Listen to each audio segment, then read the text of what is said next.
रहे हो, मेरे से ज़्यादा पैसे ले लो, लेकिन सच तो बताओ ना यार। मैंने उनसे बहस की है कि यार आप ऑलरेडी मेरे से 30 रुपये की बोतल के ज़्यादा ले रहे हो और 50 रुपये का पैक है, ऊपर लिखा हुआ है, और आप मेरे से 70 मांग रहे हो। ठीक है, वो शायद इनको देख के वो एकदम से अंदर भाग गया, वरना वो पैसे लेके मेरे से जाना था। वो भाई ये कह रहा है कि आपने पानी पी के खाली बोतल इसको वापस करनी थी।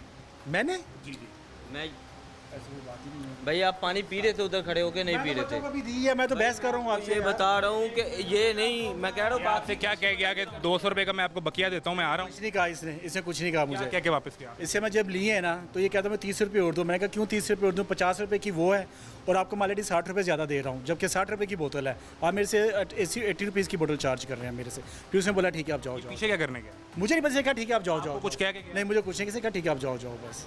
ये नेम क्या सर? मोहम्मद यासिर। मैं एक्चुअली खुद ओवरसीज़ हूँ, तो 10-20 रुपये के लिए ना मुझे कोई फ़र्क नहीं। मुल्क में होते हैं आप? मैं सऊदीया में होता हूँ खुद। सऊदीया में भी ऐसे ही हो? नहीं ऐसा तो कभी वो तो देते हैं कि उनको पूरा उठा के ले। उनका ट्रेन का निज़ाम तो बहुत ज़बरदस्त है वहाँ पे। मैं तो टॉयलेट के भी गया हूँ तो मैं देख के सिचुएशन जो है ना वो हैरान हो गया हूँ कि इतना बड़ा रेलवे स्टेशन है हमारा और टॉयलेट की हालत देख लें। कि कैफ़े जो है वो एक्स्ट्रा चार्ज कर लेते हैं? कुछ भी एक्स्ट्रा चार्जेस नहीं है। 6 रियाल एक्स्ट्रा ले लेंगे। क्वालिटी सबसे पहले तो वो क्वालिटी पे कोई कॉम्प्रोमाइज़ नहीं करते हैं। 1 रियाल भी आप ज़्यादा लेंगे ना वो आपको सील भी कर देंगे, आपका पूरा रेस्टोरेंट भी और कैफ़े भी सील करेंगे और आपको जुर्माना भी करेंगे। हमने यही करना है। यासिर साहब भी झूठे आदमी हैं, ये भी झूठा आदमी है, हम तो ठीक कर रहे थे। मुझे तो यार भी मैं पहले का मुझे 20-30 रुपये से कोई फ़र्क नहीं पड़ता है यार। मुझे किसी ने कुछ नहीं कहा, मैं एक हाजी बंदा हूँ यार। ठीक है, फिर वही बात करिए। अब जब वो आया तो आपने मुझे पैसे वापस दिए हैं। इधर यासिर भाई एक्स्ट्रा चार्ज कर रहे हो। मुझे देखा पहले, मैं ये भाई था जो वहाँ पे काउंटर, मैंने किसी को नहीं देखा। देखा। मैं इधर से आया, मैंने इससे बोला पीछे देख कितना माल है, मैं तुझे ला के दूँ। वो पीछे चला कि गया, आपस की बात है, मुझे तो नहीं पता। चला गया। वो इनको देख 30 रुपये एक्स्ट्रा ले लिए, उसके क्यों वापस नहीं दिए? वापिस दिए क्यों नहीं दिए? वो इनके आने पे मुझे दिए हैं ना, आप लोगों ने भी दिए हैं। क्योंकि वो चला गया पीछे। कैसे चला गया? वो तो यहाँ से भाग गया, देखे काउंटर छोड़ के, बंदा छोड़ के चला गया वो। वो बंदा छोड़ के चला गया काउंटर देखे। यार हलाल की थोड़ी सी कमा लो। हम लोग यही कहते हैं हर दफ़ा कोई भी चीज़ बेचे अल्हम्दुलिल्लाह, अल्लाह ताला बरकत डाले, लेकिन बरकत ऐसे ही डलती होती है। ये वाला वो आपसे, आप ईद गुजारने आए होंगे, हाँ, मैं ईद रफ़ी। वो आपसे ये कह रहे हैं कि तू चले गए हो तो की करना आए हो, जाओ। क्या दिखाने, इसको क्या दिखाने लाए थे? इसको ट्रेन दिखाने के लिए लेके आया हूँ स्पेशली। बेटा सऊदीया की ट्रेन, अच्छी ट्रेन सऊदीया तो वहीं पे बच्चे मेरे पैदा हुए हैं और रहे भी वहीं पे पड़े भी हैं। अभी रिसेंटली ये शिफ्ट हुए हैं यहाँ पे। ठीक है, वैसे स्पेशली क्या अब हमें ट्रेन पर सफ़र करना है, वो मैंने परसों की टिकट ली है। अब मैं इनको ये दिखा रहा हूँ यहाँ पे आके, कुछ खुदा का खौफ करो। इस बच्चे का इतना सा कसूर है कि उसने कहा कि मेरे अब्बा जहाँ पाकिस्तान पैदा हुए थे, जहाँ बड़े हुए, मुझे वो दिखा दें कि मेरा बाप किन हालात में सफ़र करता रहा। तो वो उसके बाप ने ला के दिखा दिया, और वो अभी भी अपने पाँव पे पानी नहीं पड़ने दे रहे। वो कह रहे हैं कि ये यासिर साहब भी झूठे आदमी हैं तो यहाँ खड़े हुए थे। ये मैं भी झूठ बोल, हाँ वो कह रहे हैं ये भी झूठ बोल रहा है। यासिर साहब झूठे हैं, आप खुद कह रहे हैं। यासिर भाई, आपको कह रहे हैं। यासिर भाई मैं आपको कह रहा हूँ झूठा। तुम भी मैं आपको झूठा कह रहा हूँ, आप बहुत झूठे आदमी हैं। तो दूरे वाला मुझे बताएं कि मैंने मौके पे किसके पास जाके अपना रोना रोना है अपनी किस्मत का?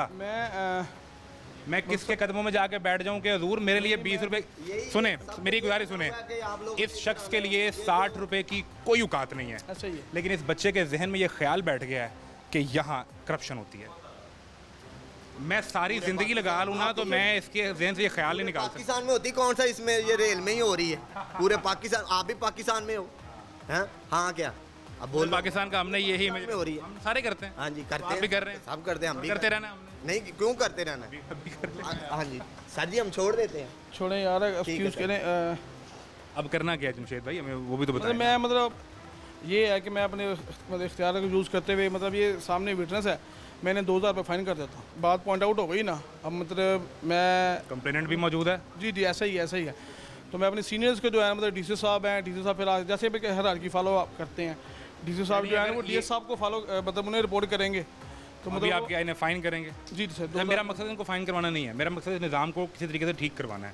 ये वो तो पहले है, वो तो आपकी बात बिल्कुल ठीक है। अब यहाँ पर अल्टीमेट अथॉरिटी तो PLI आप ही है ना। जी सर। आपसे ऊपर कंप्लेन करनी तो फिर DC ऑफिस का जाकर दरवाजा खटखटाना पड़ेगा। जी सर। तो आप इसे बंद नहीं कर सकते इस चीज़ पर कि मुसलसल वायलेशन पर आप इसे बंद नहीं कर सकते। इस चीज़ को जो है ना, इस चीज़ को आपकी बात बिल्कुल बजाय है। ये चीज़ बंद होनी चाहिए। नहीं कर सकते, इनके पास आप गए हैं, आप ये बंद होनी चाहिए बिल्कुल। ये दूसरे वाला आपने कहना ना मेरे पेन से तो नहीं होना, आपके पेन से इसको बंद होना चाहिए बिल्कुल। ऐसे ही है कि ये जो चीज़ ओवर चार्जिंग वगैरह ना, ये बंद होनी चाहिए बिल्कुल। आप जमशेद साहब को बताएंगे वो करेंगे? सर आपने बता दिया, आप वो कर देंगे। आप क्या एक्शन है? तो वो मानेंगे ना आपकी बात। सर इंशाल्लाह आपको प्रोग्रेस मिलेगी इस चीज़ की। अभी दूसरे वाला क्या करेंगे? अभी मैं सर जो मैं इन्हें फाइन कर देता हूँ ना, अभी ये गवर्नमेंट के खाते में इनके पनिशमेंट के तौर पे पनिशमेंट के तौर पे 2000 में फ़ाइन कर देता हूँ। और बस फिर चलता रहेगा। कैसे चलेगा सर? मैंने फर्स्ट पहले यही कहा है कि मैं अपने सीनियर को मैं डी साहब को इतला दूंगा, वो डी साहब को इतला देंगे और इस चीज़ पे बिल्कुल आपके होगा। पास सील के इख्तियारात नहीं है? नहीं सर, सील के इख्तियार मेरे पास नहीं है। बिल्कुल ठीक है, आप फाइन के हैं और वो आप कर रहे हैं। जी सर। बिल्कुल, वो आप देख लें कानूनी तौर पर, अगर आप करना चाहें तो वो मैं फोर्स तो नहीं करूँगा, करके देंगे। मेरी गुजारिश सुने। ऑफिशियल सरकार की कोई नहीं, मेरे फाइन पास- बुक नहीं होती? नहीं सर, वो मेरे पास नहीं है। तो PLI किस तरह फाइन करेगा? मैं सर इस पे करूँगा, इस पे ये जो हमारा मेन बुकिंग ऑफिसर है वो लास्ट में वहाँ पे 2000 रुपये के साथ ये वहाँ पे जमा हो जाएगी और वो एक MR काट के देगा कि इन्हें इस तरह से फ़ाइन हुआ था और इनका 2000 रुपये जो है ना ये जमा हो गया है। मैं आपसे गुजारिश करूँ, हम ट्रैफिक वार्डन के साथ भी शो कर रहे हैं, मुख्तलिफ महकमों के साथ। ऐसा ही है सर। एक जी, उनकी सरकार बुक होती है। सरकार की बुक होती है जो रिकॉर्ड में जमा होती है और पता चलता है कि इस चलान के अगेंस्ट इतने पैसों का फाइन हुआ है। तो वो भी मिलेगी ना सर? जब आप ये काट रहे हैं तो ये तो आप इन्हीं के रेस्टोरेंट की, वो कैफ़े की ये सर मैं पर्ची है। इन्हें मतलब इन्हें काट के मैं दे दूंगा ना, ये 2000 रुपये के साथ जो है ना जो मेन MBO में जमा करवाएंगे 2000 रुपये, वो जो वहाँ पे ना रेलवे वाला जो जमा करेगा 2000 रुपया वो अलग से रसीद पे काट के देगा, उसे MR बोलते चलें, हैं वो रेलवे की। आपका प्रोटोकॉल ऐसे है। जी सर, वो उस पर ये ऐसे जी काट पूरे के वाला देगा। फाइन जो है वो कर रहे वो हैं। देख लीजिएगा वो जो जमशेद साहब। 2000 रुपये वो जो फाइन कर इम्पोज आप करेंगे अपनी कार्रवाई और वो कैफ़े की अपनी पर्ची के ऊपर वो काट के देंगे, फिर वो जमा होगी और उसके अगेंस्ट इन्हें कोई MR रसीद मिलेगी। तो ये सूरत हाल है, यूँ निज़ाम चल रहा है। मेरा मुकदमा इस बच्चे के जहन से ये तासुर ख़त्म करना था कि यहाँ करप्शन नहीं होती। लेकिन बेटा मैं आपसे माजरत चाहता हूँ। ये देखो, तुम अगर आ गए हो, क्या नाम है? अयान, अगर आप पाकिस्तान आ गए हैं दूरे वाला, ये देख लें अयान भाई, मेरा निज़ाम ऐसा ही है, मैं इसी निज़ाम का मैं भी हिस्सा हूँ, इसी निज़ाम का हिस्सा ही आपके वालिद साहब भी थे। आप जहाँ रह रहे हैं बेटा वहाँ कुछ और होता है, वहाँ निज़ाम और चलता है। हम भी मुसलमान हैं, वो भी हैं, लेकिन हमने ईमान 20 रुपये के लिए बेचा हुआ है। आपने इस बात का गुस्सा नहीं करना। ये दूरे वाला, ये सूरत हाल है जी।